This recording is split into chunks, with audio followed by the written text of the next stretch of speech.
arrive at a point of realization. Same thing happened with Buddha. He did the same thing. He renounced everything, he renounced his family, went out, read Upanishads, this, that, everything he read, and ultimately reached Gaya, where he was sleeping under a banyan tree.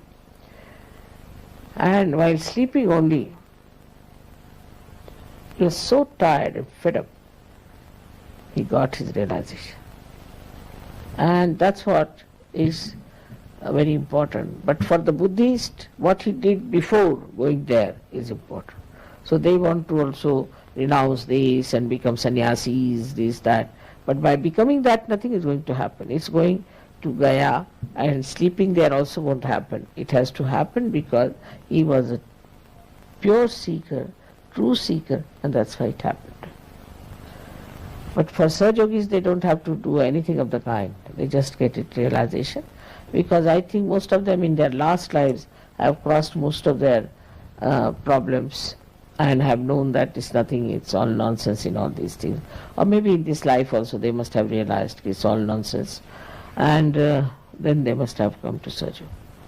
So it's a very great luck for you that you are here and you've got your realization and that you're enjoying it. May God bless you.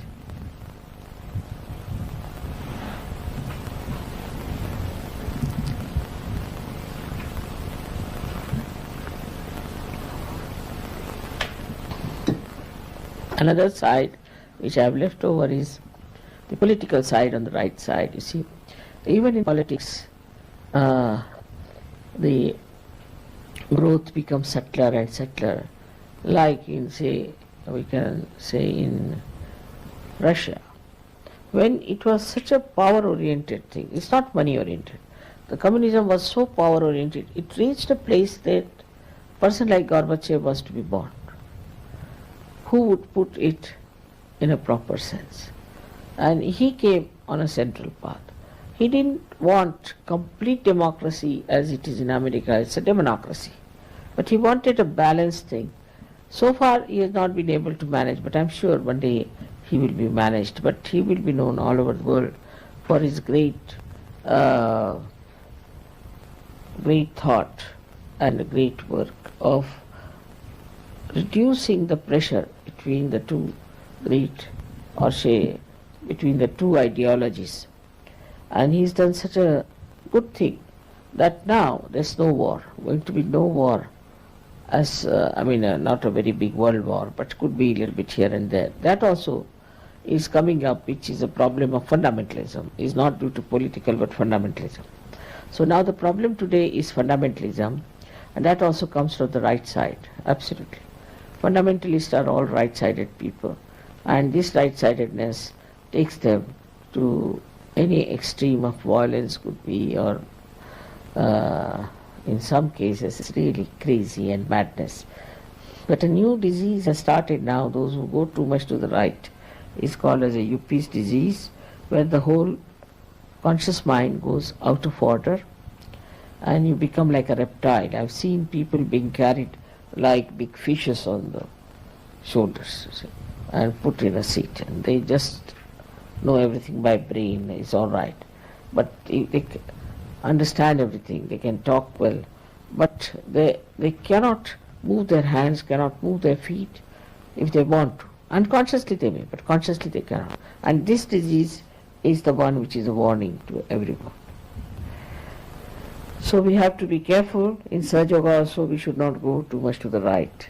It's also very dangerous to go. Some people become very fanatic and start teaching Sahaja Yoga in a very fanatical manner, and sort of, you see, like I don't know what to call that, but sometimes I see some people speaking in a manner that one should never speak that way, because we are Sahaja Yogis. The main theme is love, compassion,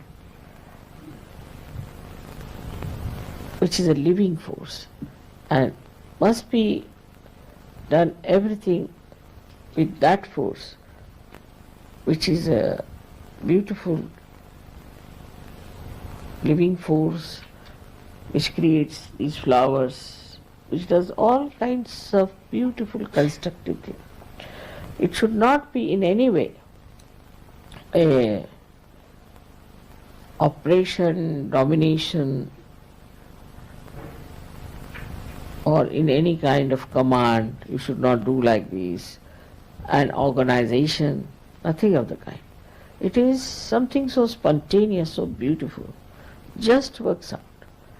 But as these trees have to be embedded in the Mother Earth, in the same way you should be embedded in the principle of Sahaja, which is compassion, love, and divine grace. If it is not there, then you'll have problems with leadership, you'll have problems with...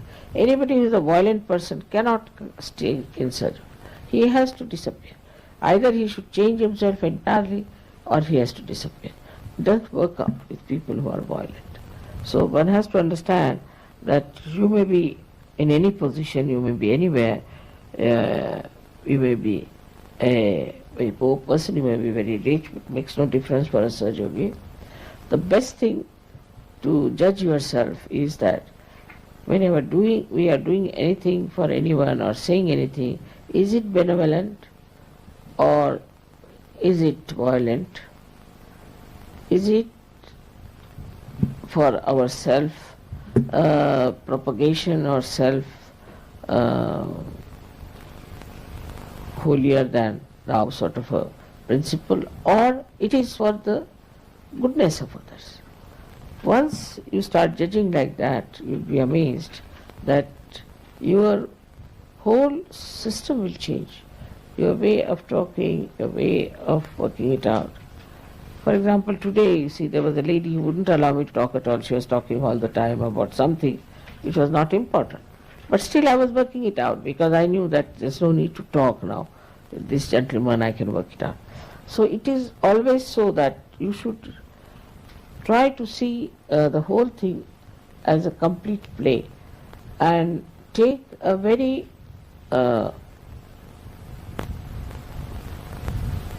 तटस्थ को हिंदी में क्या शब्द होगा Marathi English में a witness state. In a witness state you should watch. If you watch everything in a witness state, then you can handle the whole situation very nicely. Even if you do not talk, if you do not say anything, still in a witness state you become very powerful, and in that witness state you can easily solve lots of problems. May God bless you.